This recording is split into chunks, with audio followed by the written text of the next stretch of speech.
Good morning. Welcome everyone to our breakfast briefing on Culture is Real. I am Leah Deering of Berman Fink Van Horn. I have with me today Dr. Dante Vaughn of CultureWorks.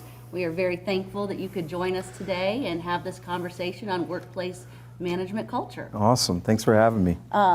We're excited today for another reason too. So, we've had COVID, we're getting back in person. This is our second breakfast briefing that we've invited folks back into the office to join us live and in person. It's a big part of these breakfast briefings and what we try to do because we're trying to start a conversation. We bring you topics that are important to a variety of businesses, a variety of industries, and it's important content, and we do a great job, or we try to do a great job of fostering conversations. So even though some of you are on the web and some of you are here with us in person today, we want to have a conversation with you. We have a chat bar on the Zoom. You can ask questions. Jen's back there and is going to help us out today with reading those questions throughout the presentation today. Those of you that are here with us in person, feel free to raise your hand. Audience participation is encouraged, and we hope that you guys get as much out of this today as we think you will. I have another really exciting announcement.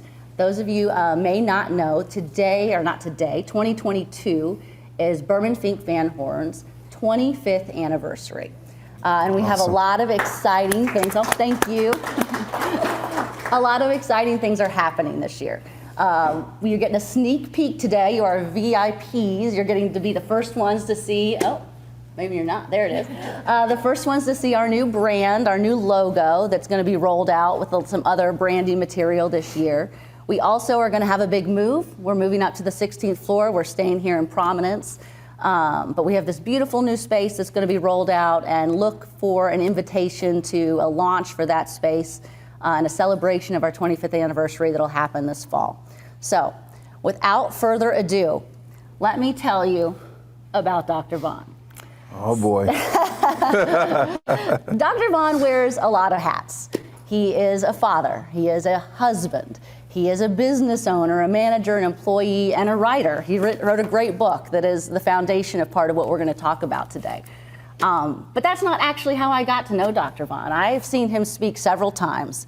And how I know Dr. Vaughn is he is a passionate advocate for the topic he is here to share with you today. He is a passionate advocate for coming into companies and helping them align the company values to improve the employee experience, the customer experience, and to overall increase productivity and, it's a little cheesy, but happiness, right? A happy workplace where everybody is in alignment and moving the same direction.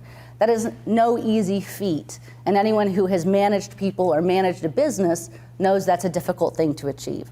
And Dr. Vaughn today is hopefully going to give us some keys to unlock that success in our own businesses. And without further ado, I introduce to you Dr. Vaughn and would ask that you tell us a little bit about yourself and what it is you do in the world. Awesome, Leah. I appreciate the introduction. I don't know that I could do better than that introduction.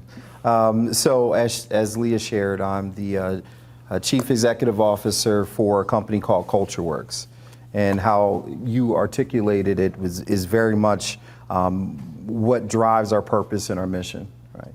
We believe that company culture is rooted in how leaders within an organization engage, how they interact, what drives their decision making every day, right? And it influences the experience, as you shared, of the employees, of the customer, and even their experience as leadership peers, right? So how do we mobilize them in a way that fosters this culture? And a lot of this conversation has to do with integrity behind that culture. So in my role as CEO, I have two managing partners in the business. You all know them very well, Randall Powers and Sean Hart. Sean Hart's the CEO of our sister company, Powers. And we all are impassioned around this notion that culture doesn't have to be this intangible thing. Right? When you hear this word culture, it's become this popularized, a notion that arbitrarily exists in business. And we're saying no, it's something that can be managed intentionally and with integrity. And we're in a place in the market now where where organizations are being challenged to prove or validate that this culture that they claim actually exists, right? And that's what's rooted in the work that we do at CultureWorks and in my role as the principal in the business.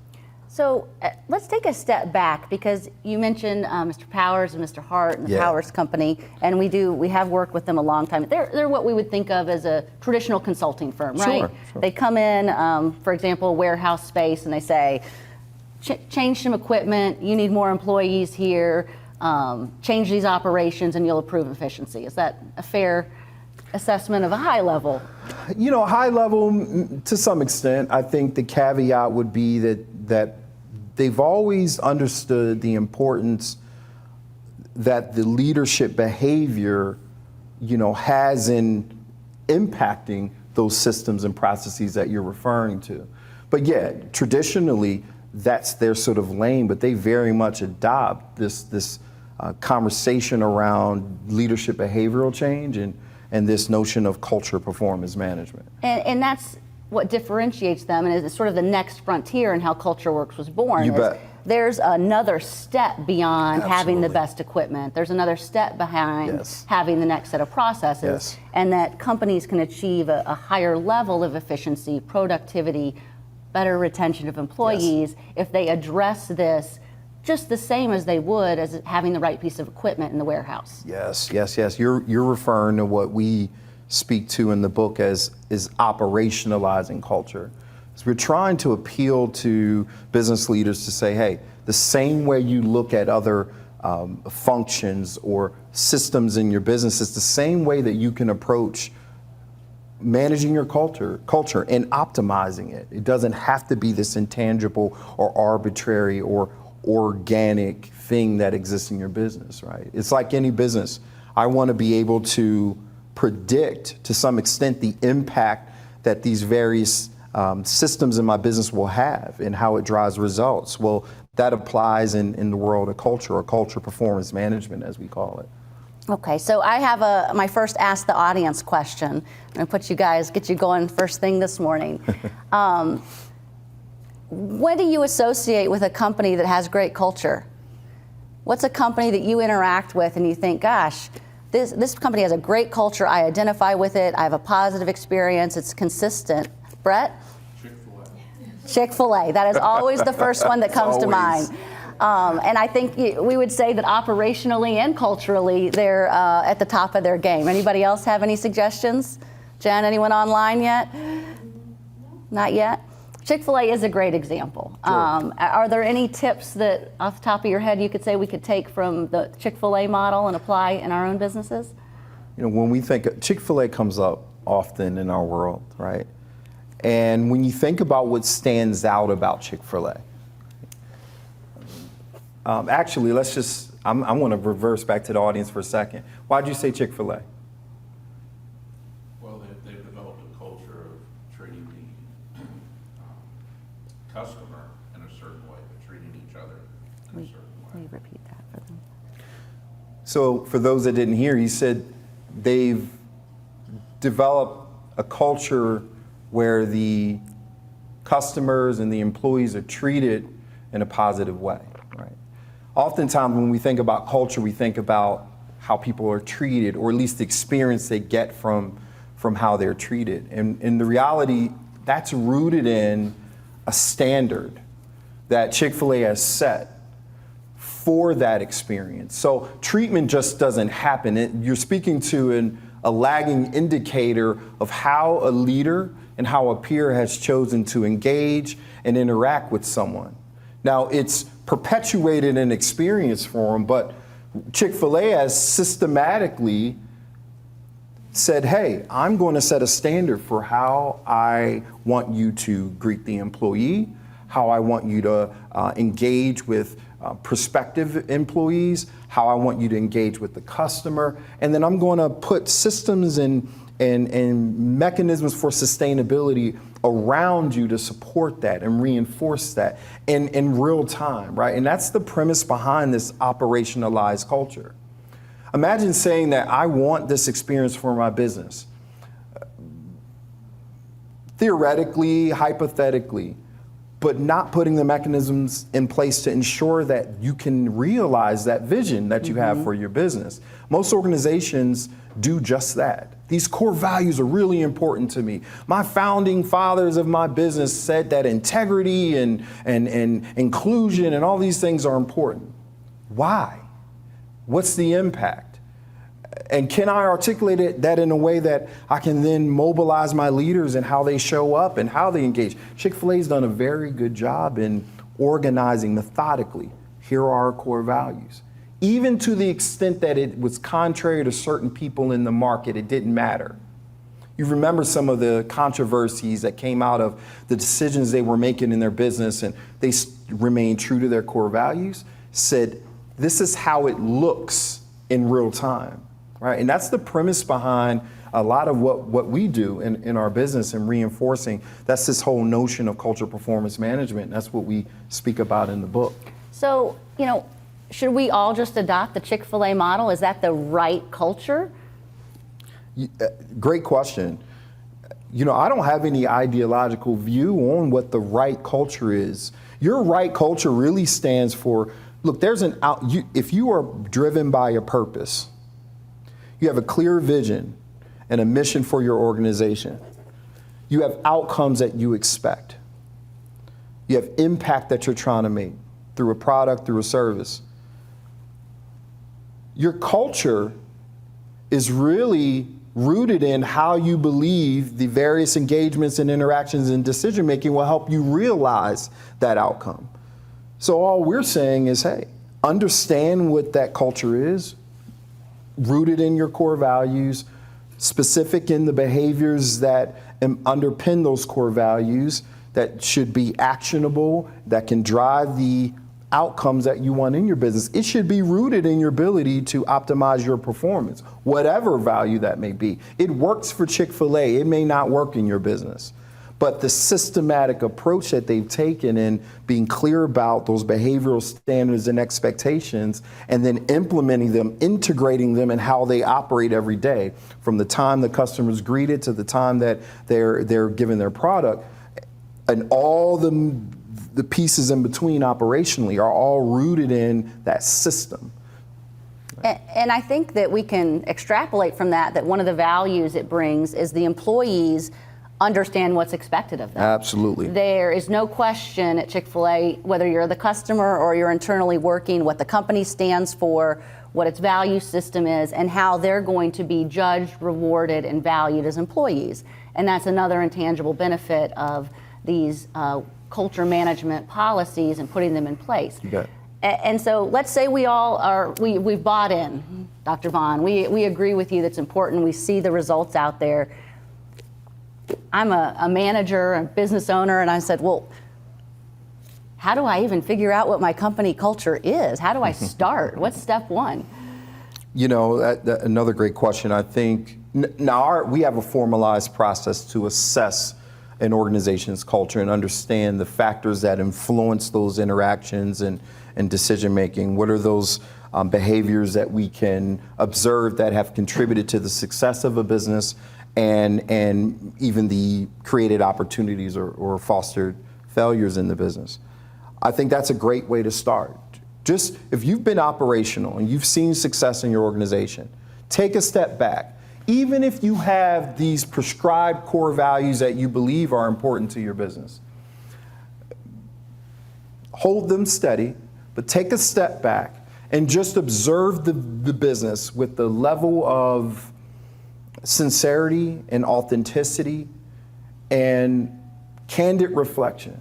What do I observe from my leaders that have perpetuated my success as an organization, and what has contributed to challenges, obstacles, failures, whatever? Right? The idea would be to start there, because that becomes the baseline for this experience that you're fostering with your employees, with your customers. So we always want to spend some time in just identifying, and you could do what we call a cultural SWOT analysis, right?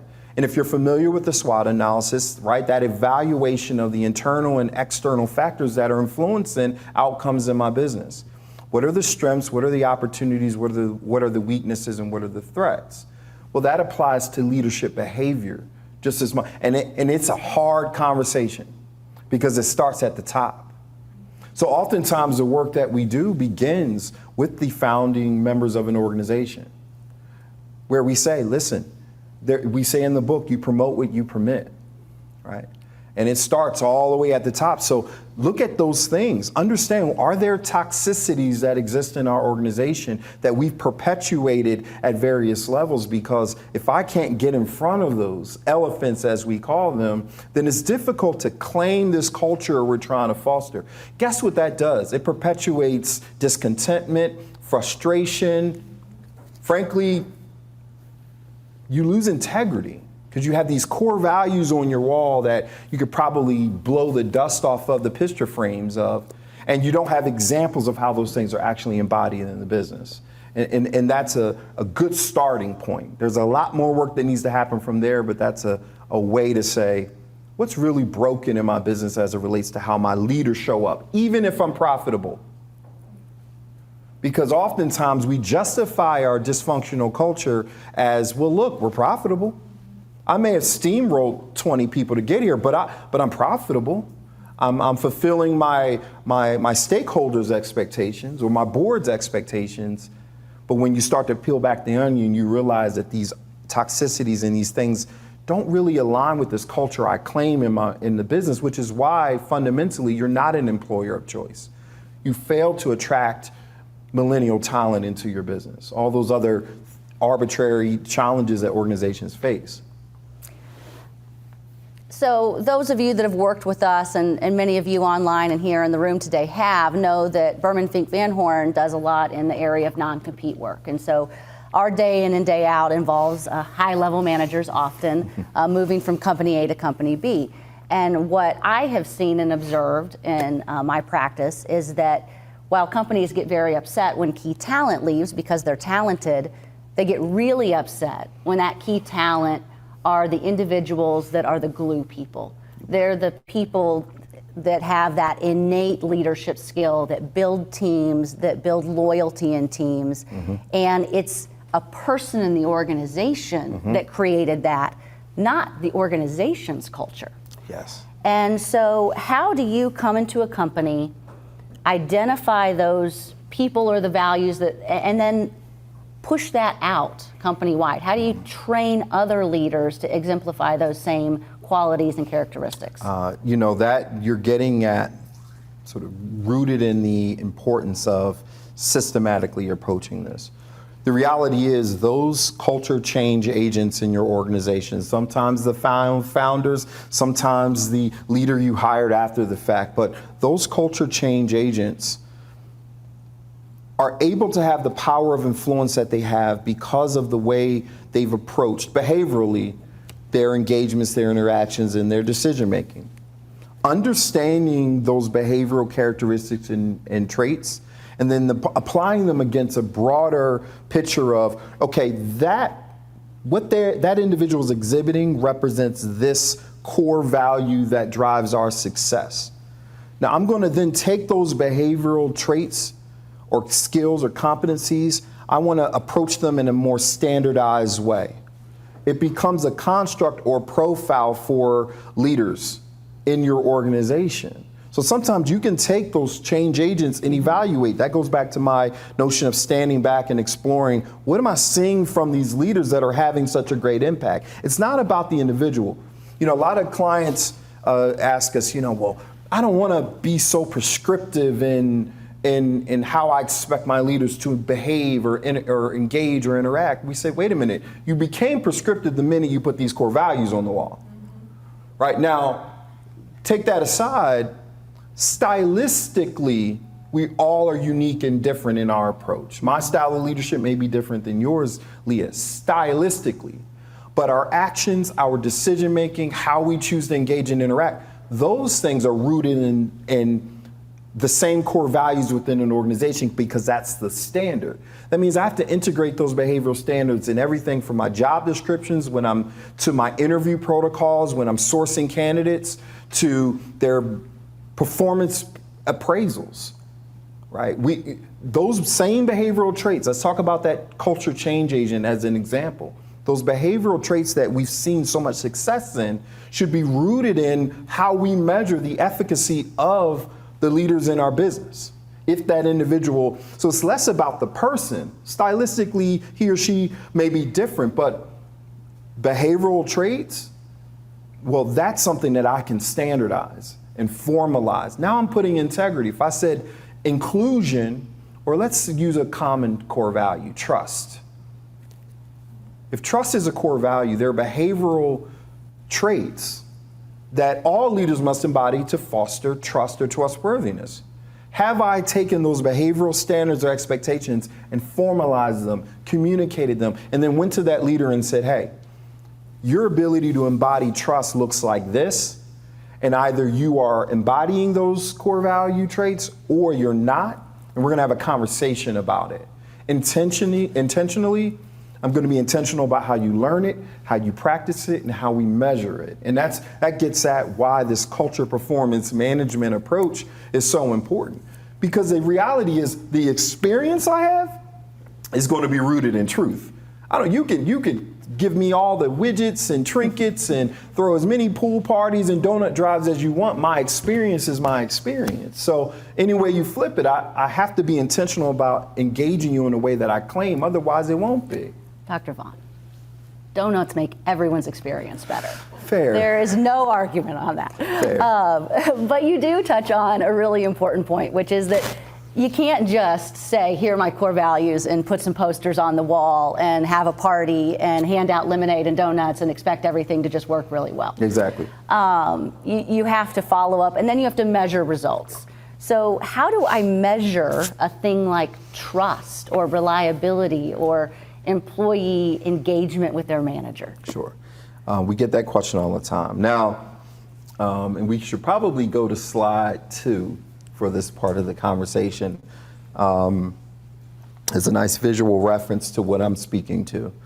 And I'm talking about this culture performance management methodology that my partners and I developed. And these 7 pillars really speak to this notion of being clear about our value system, defining those values in the way that they become actionable and tangible, mapping them to how I operate my business every day. You want to get intentional is when you understand, where does culture happen? It happens at the point of engagement, interaction, and decision making. Outside of that, where is culture really fostered without those exchanges, those cultural connections as we speak to them in the book?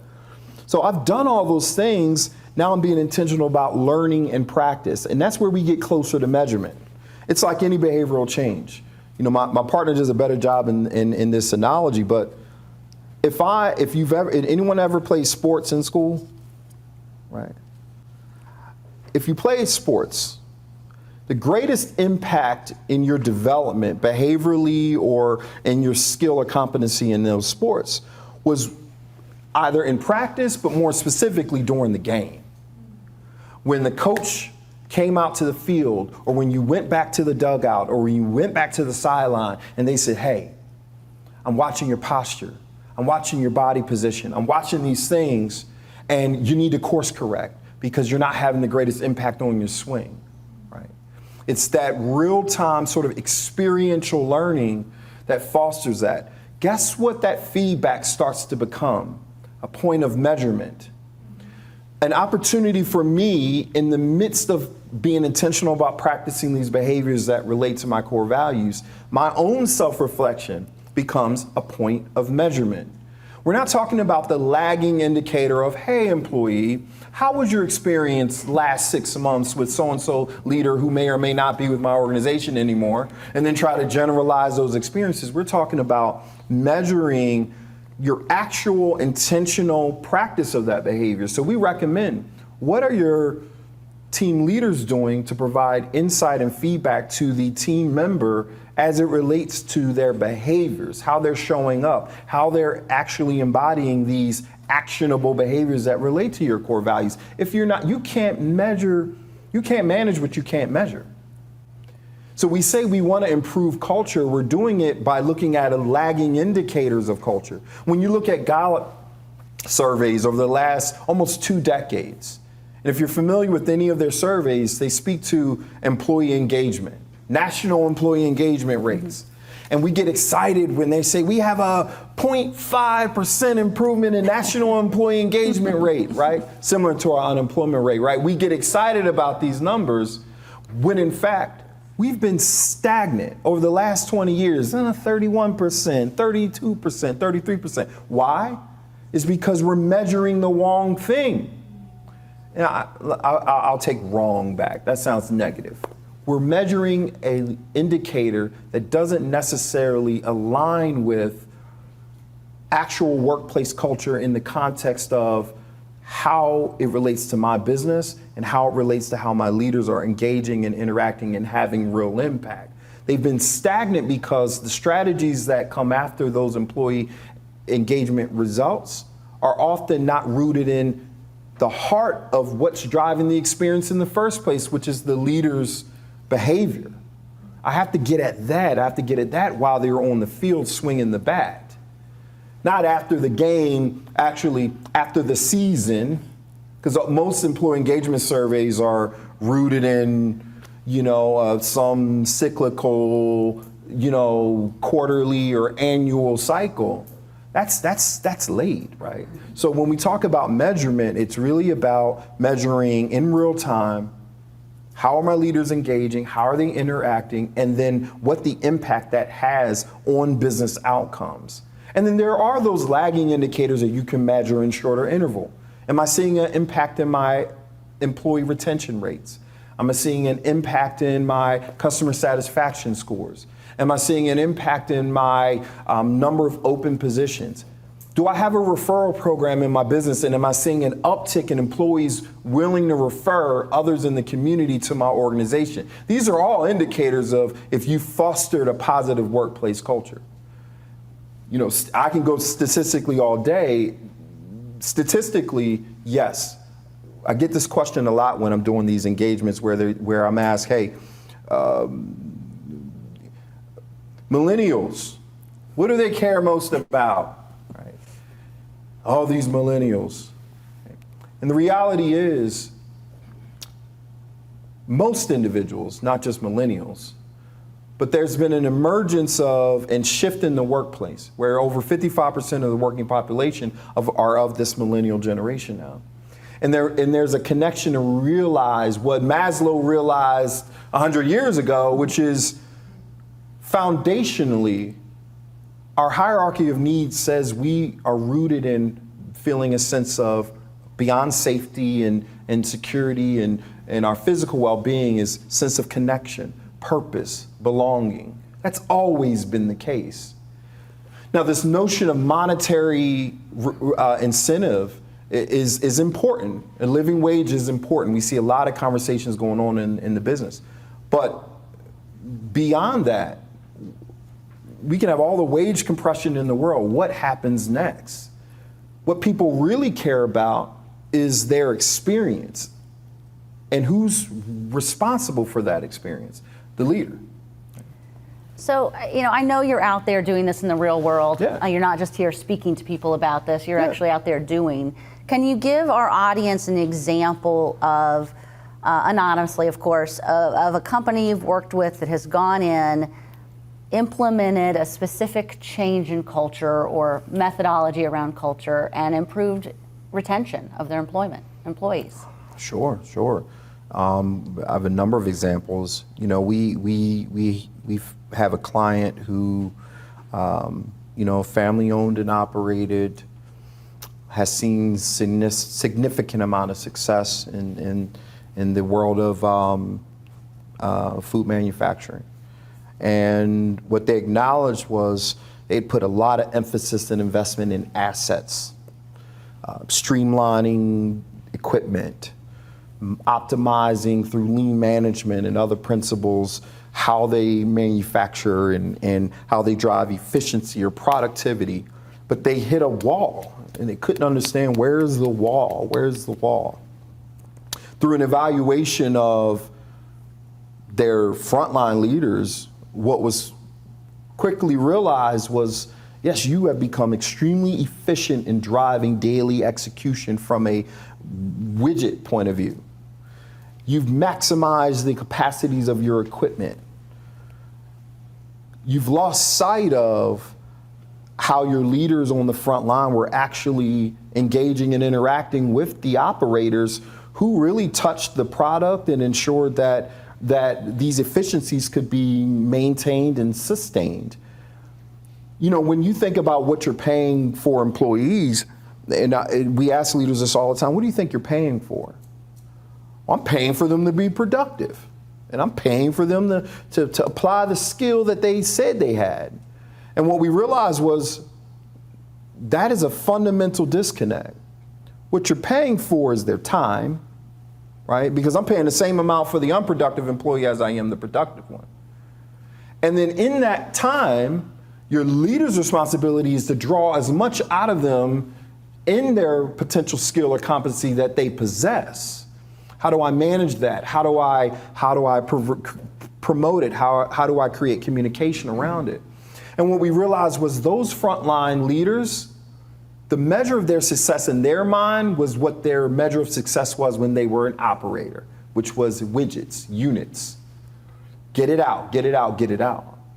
And the measure of success needed to shift to behaviorally, how are you as a leader fostering the most in how you drive productivity through development, inspiration, motivation, empowerment, to foster this operator's desire to want to give it the most, to be attentive to quality, to do all those things that were important to maximize the potential of the line. So the measure of their success had to change. So what they implemented was shorter interval evaluation surrounding the leadership behavior, not the number of widgets that came off the line. It was more about, have you done, how many walkthroughs have you done? Have you engaged your employees? Where do we stand on training and development? What does the learning curve look like of your employees? How are we ramping up in their productivity over a certain period of time? The measures started to change to become more rooted in the leadership behavior and not just the output, right? And that's just one subtle example of how, one, a mindset shift for what your measure of success is as a leader, and then how do we apply that in an actionable way? And of course, there was other work that had to happen around that. How do we define these behaviors in an actionable way? How do we integrate them into your daily schedule controls and what have you? How do we ensure that the measure of your success from a performance review point of view includes an evaluation of behavioral standards along with sort of that technical execution standard, right? And so that would be an example of how they've been able to, and they saw, I mean, it was about a 22% improvement that they didn't even know they had the capacity for because they've maximized their assets. But it came down to how those leaders were actually engaging with their front line. I want to take a break, not a break, but reach out to the audience if anyone has any questions right now. Okay. Raise your hand if you do. Happy to have the audience participation. If you don't ask questions, I might ask questions of you, so you've been warned. That's right. Don't be shy. Don't be shy.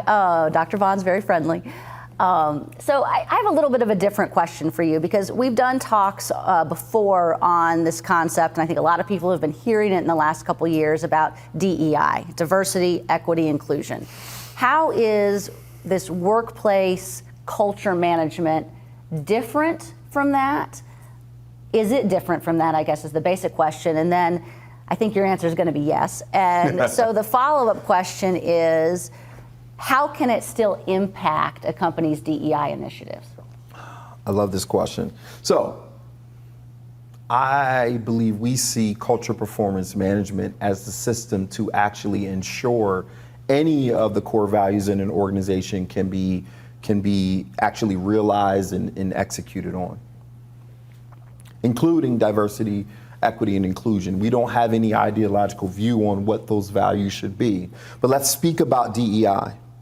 The premise surrounding diversity or equity and inclusion is typically or should be rooted in an organization's investment in their strategies, their systems, the processes that foster diversification within the organization, not just by the demographic of employees, but diversification across all areas of their business. Similarly, equity and inclusion. Equity not just in the opportunities or that exist in an organization, but equity in your supplier realm, equity in other aspects of fostering access and inclusion accordingly. Managing DEI in an organization, if you want to drive equity, the foundation of driving equity, for example, is rooted in establishing consistency in how my leaders engage, how they interact, and how they make decisions. When you think about any debate around equitable treatment or equal opportunity that exists, is rooted in, was I engaged the same way someone else was? Was I interacted with in a consistent manner as others? Are the decisions that are being made in my organization done so with consistency and fairness accordingly?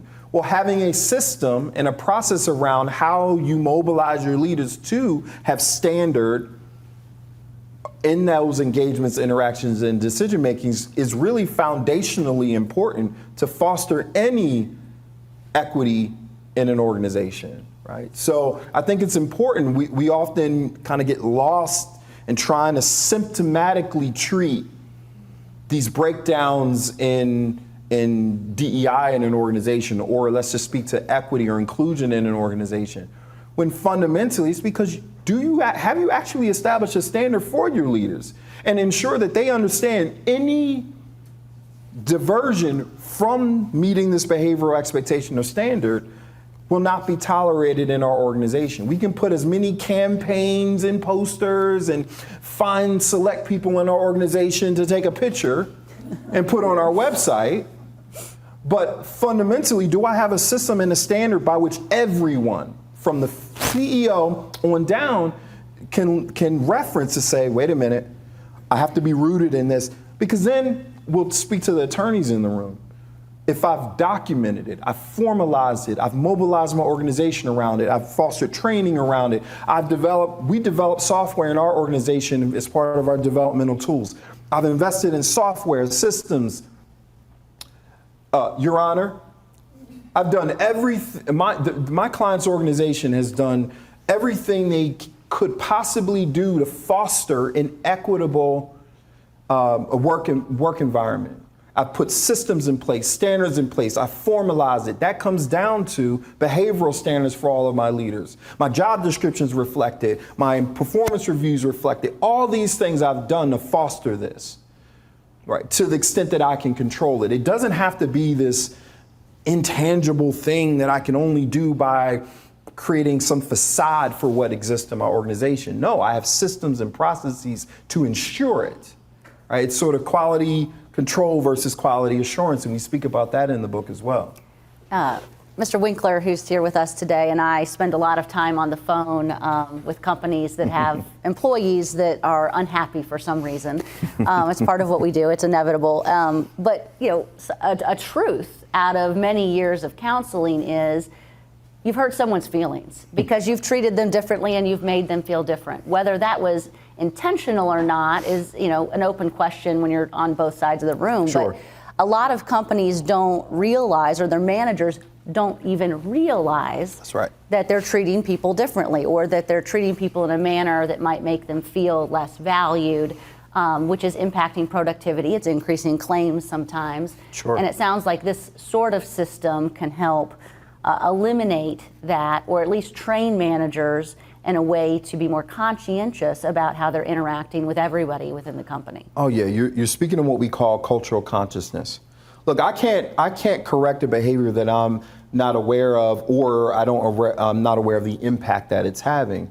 If you go to the 7 pillars, what we speak about is, look, just because I have these core values, and maybe I've gone through the effort of defining them and trying to make them actionable, that doesn't mean the leader actually understands how to apply those standards of practice in day to day.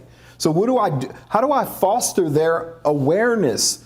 We need a point of, if you want behavioral change, you need a point of self-reflection or self-awareness, And you need a point of external, trustworthy, unbiased criticism or constructive criticism or feedback. You need both of those things to help may bring a level of consciousness or awareness, right? Even the notion of just speaking to your core values start to create consciousness, but then telling a person, it looks this way to show up this way. Celebrating your leaders when you observe them engaging in the way that embodies your core values. All of that starts to create awareness and consciousness. Now, when that team leader or an accountability partner says, hey, by the way, I know you were trying to work on driving accountability, and part of driving accountability is promoting discipline.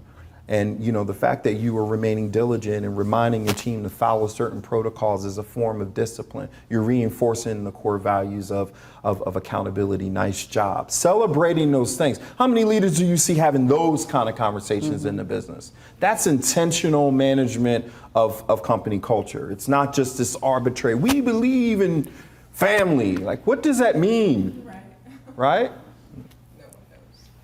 I hear you on that. It's something we say. We believe in family. Family is important to us. Right. Lawyers have a hard time with work-life balance, we say. I think most people do these days. But we say that means that we're at the dinner table and that there's no expectation that our associates are there to the last partner leaves at the day, and that we try to foster that and encourage that through our behaviors, but it's something you have to be very intentional about and you have to repeat, because my honest impression is that people don't believe you. Exactly. They have an expectation that if you're at a law firm, that you're expected to be there 14 hours a day, and you better wait until the lights are going off before you leave your office, and that's not part of our values, and so, but we have to repeatedly display it, right, and reinforce it, so that if I came in late and stayed till 7 because I hate Atlanta traffic, nobody else feels like they have to stay that late either. Exactly. Imagine hiring an associate in your firm.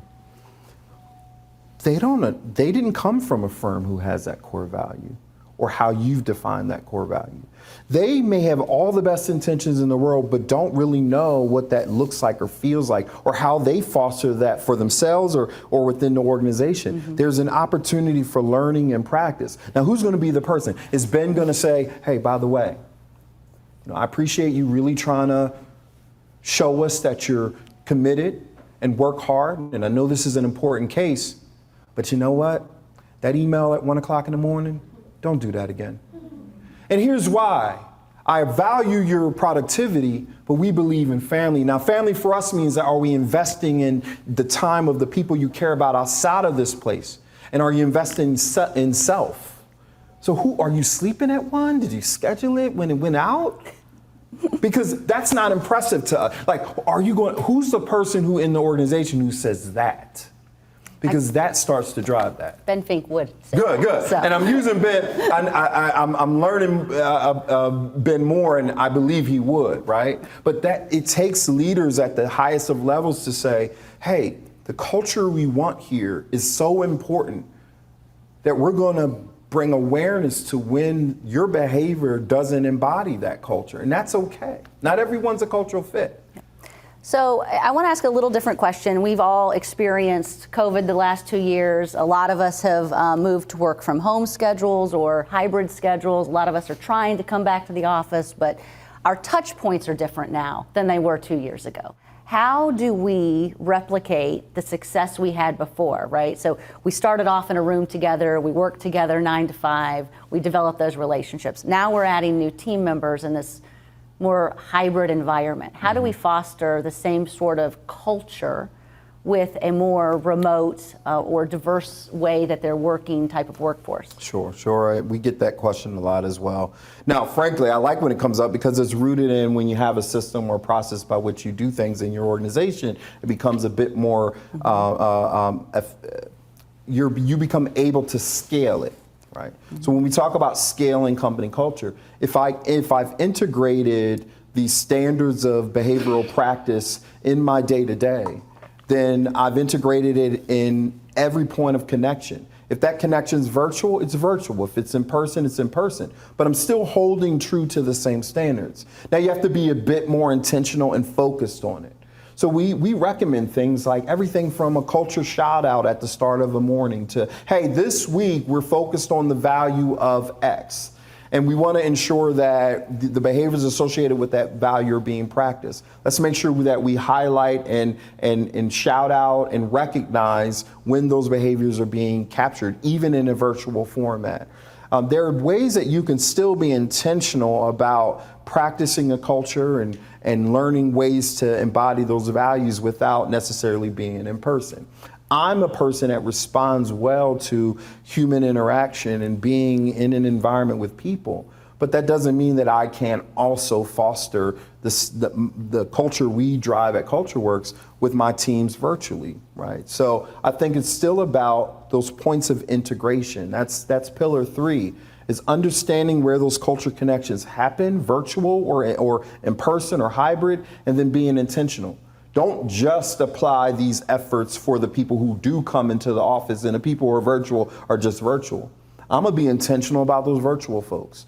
All right, if you have a morning huddle virtually with your teams, and what are we doing? I want to understand the agendas that go into those virtual meetings, and am I spending some time being intentional about providing that facilitator feedback about how they facilitated their huddle and how that connected to their embodiment behaviorally of what we wanted in an organization. You know, it's like anything else, right? If I want this culture, then I'm gonna do all that I can to hold people accountable. I want to create ownership and accountability around these behaviors that perpetuate the culture. And that doesn't have to change because we're in a virtual or hybrid environment. Sometimes you just have to be a bit more disciplined in what that looks like, but I'm still going to hold you to it. Just like I hold you to revenue, just like I hold you to execution of a project deliverable or anything else in the business. Okay. So I'm going to come back to the audience. Does anybody have any questions Davida? Yes. I guess my question is kind of twofold.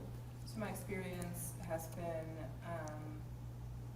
sometimes company values can sort of reflect the personality, the ideologies of the person who wrote them, right? Not of the organization or its employees. How does one identify toxic values? Because it seems like in order for you to have change in culture, you start with the value system. So how does someone, a leader, identify, hey, these values themselves are toxic and therefore are kind of cultivating and nurturing a negative culture? Sure. You know, when I think about core values, fundamentally, those core values, whatever a senior leader believes is important or necessary to drive an outcome, becomes a value for the organization. Now, the behaviors that underpin those values should be relative and connect in driving that outcome. If there are employees who don't respond to a leader's embodiment of those core values, we have to evaluate, one, the profile of the employee. Did I apply a level of due diligence and validating that they are a good fit for my organization? The other side of that is I may have to revisit what I deem important to drive an outcome, because if I'm not getting a positive response from the embodiment of these core values to lead me to a positive outcome, if my employees are disgruntled by these experiences, then something's broken, right? There's no way that I can say these values are important in driving an outcome, but the people responsible for impacting that outcome don't respond to behavior. So something's broken along the way. We always say typically it's a break in system or process, not person. Something's disconnected, and we would encourage an organization to explore that. So when I think about values, there's a reason why we call it a value, because we believe it brings us and it leads us to an outcome.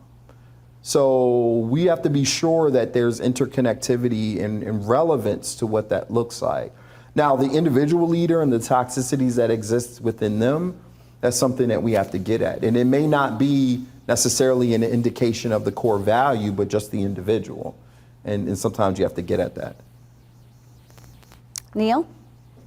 Yeah, Dr. Vaughn, you hinted at this in your last response, but maybe you could talk about the process of hiring employees that fit company values and are going to respond behaviorally to the kinds of things that companies implement to drive those values. I'm just interested in your thoughts on that piece of finding the right people that are the right.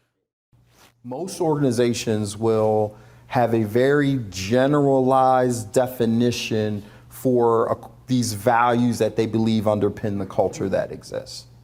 And most talent or prospective talent struggle with making a connection to what it means to them, what that would mean to their experience. So part of it is ensuring that there's a level of detail in that definition that has a level of specificity and relevance to the individual in their role. So when we work with organizations, we look at things like their job postings and their job descriptions that they use, even down to their interview protocols. Instead of me asking you, how many years experience do you have operating that piece of equipment? Or how many years experience do you have managing a team?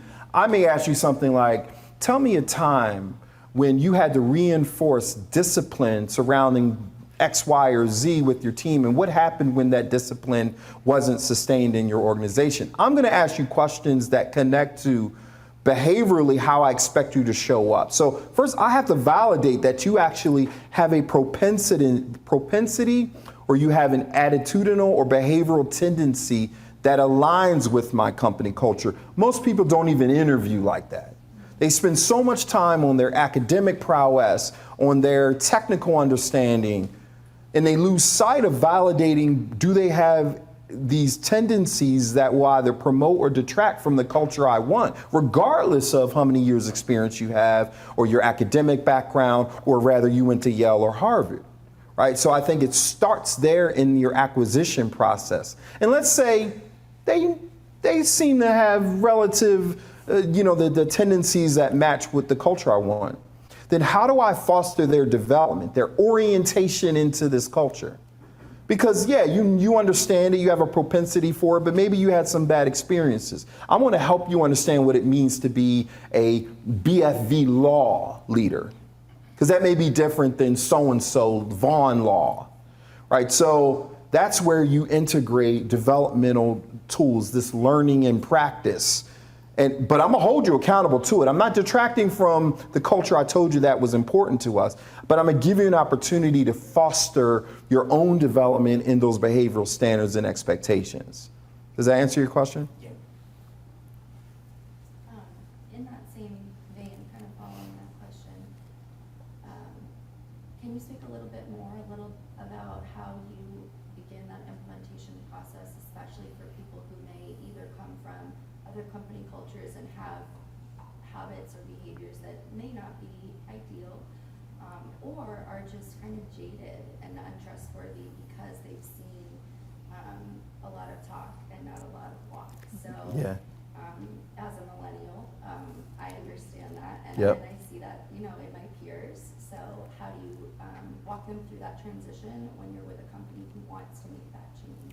Can you repeat that question? Can you repeat that Yeah. folks online? Yeah, so she's asking, how do you implement that change, especially with individuals in an organization who are frankly they don't trust or believe that leaders will actually magically start to embody these values and behave in a manner that aligns with this culture that they claim. Is that a fair restatement?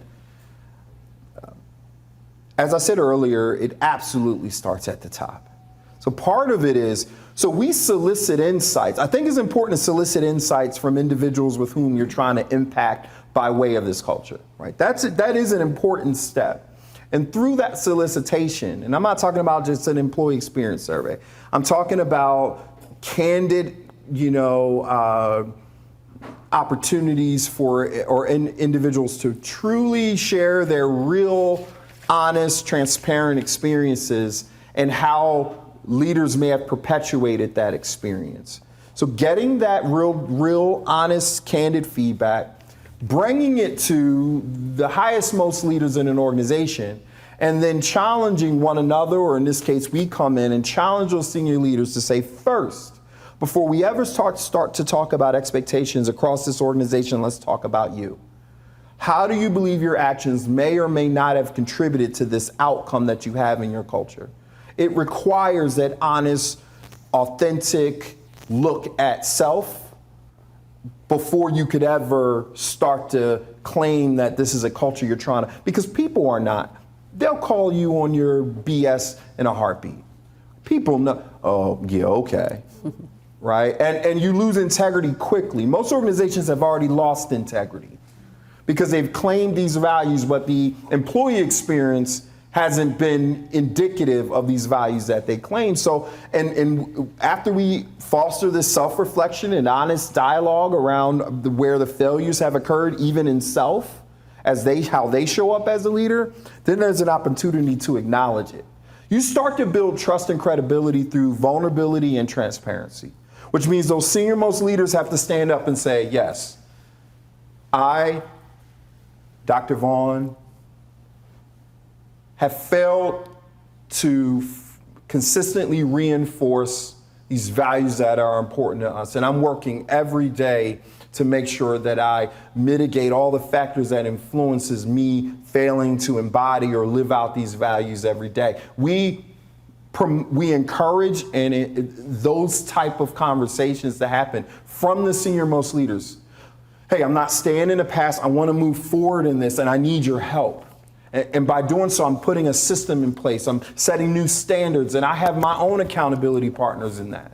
Until that happens, I don't care what you put in a poster. I don't care what you reinforce. When you promote what you permit, you're trying to foster this notion of ownership and accountability. When they look up, if they don't see it happening at the top, oh, you'll lose in credibility and momentum as quick as you implemented it.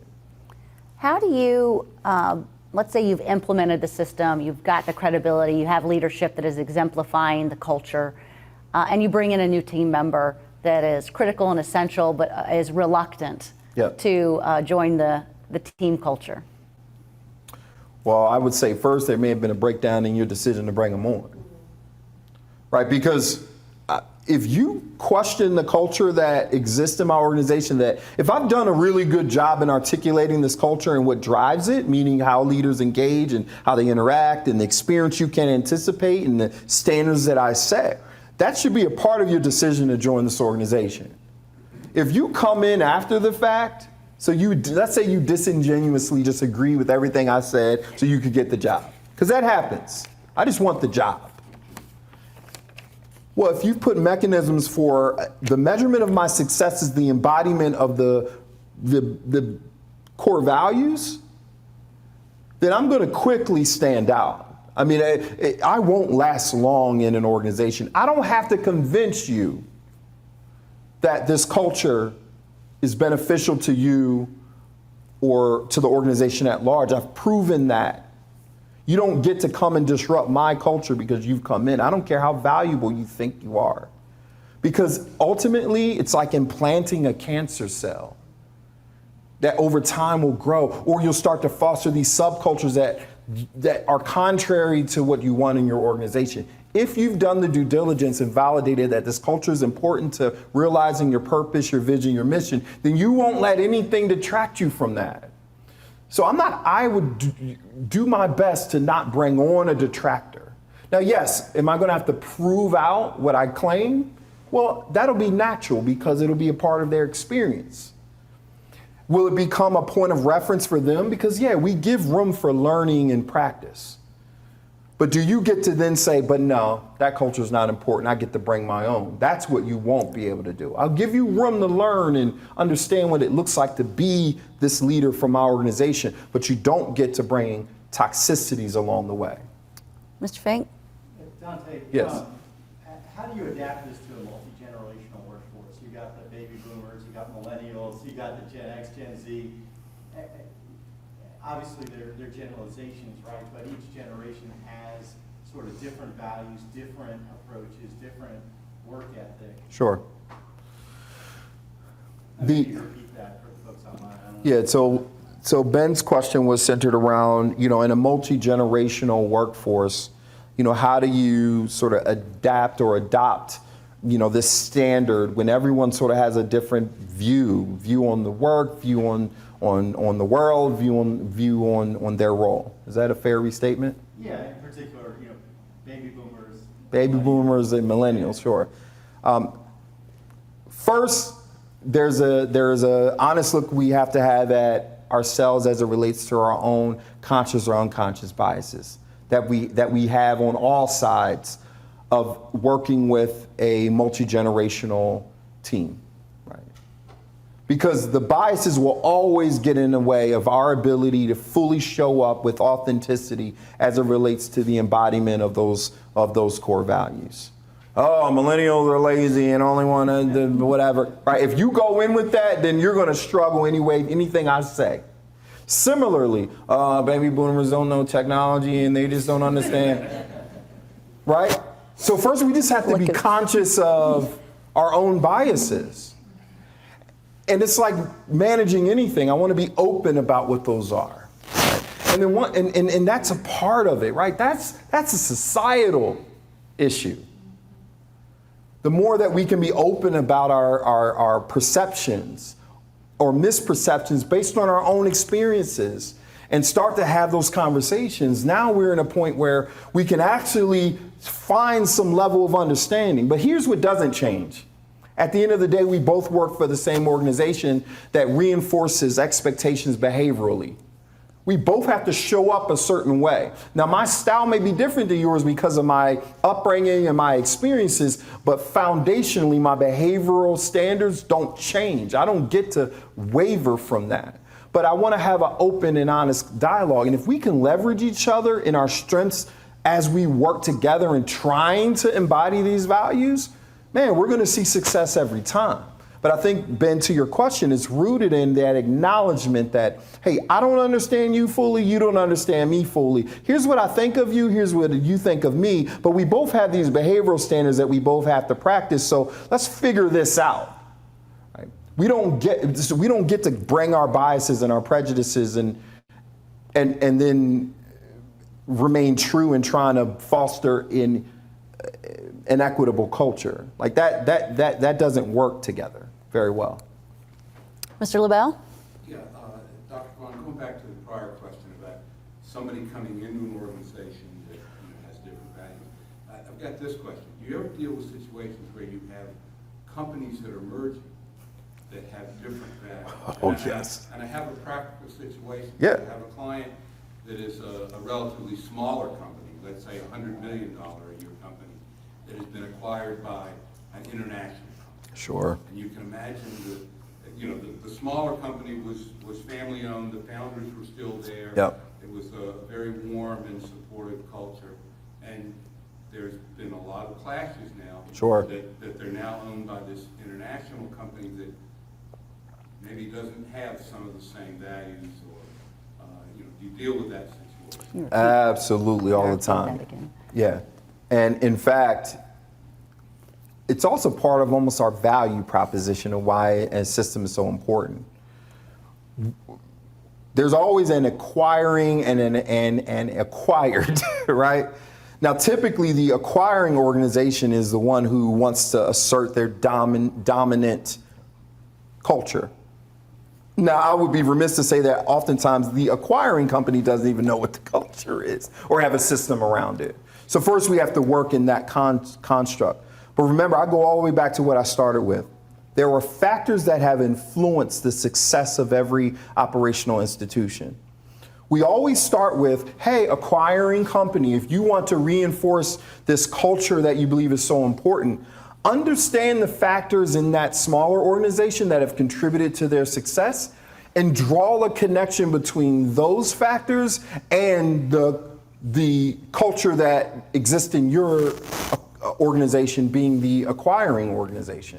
Because you have to bring those individuals along to help them understand how what they've done to lead to their success is exactly in alignment with what you expect as an acquiring organization. So that requires an evaluation of that smaller organization to understand the factors that contributed from a cultural nuance point of view, the leadership behaviors and how they drive decision making every day. Because what you don't want to do as an acquired organization is minimize the valuation because you've blown up all the things that have led to their success, right? So there's an evaluation that needs to happen in that small organization, and a intentional connection that's made. Instead of this is our culture, and because we're the billion-dollar institution, you don't get to bring what you, right? That's not a way to really integrate an organization into the bigger picture. But that also requires the larger organization to be clear about what is the culture. Can I articulate it? Because you want to be able to scale that. That's why you need the system.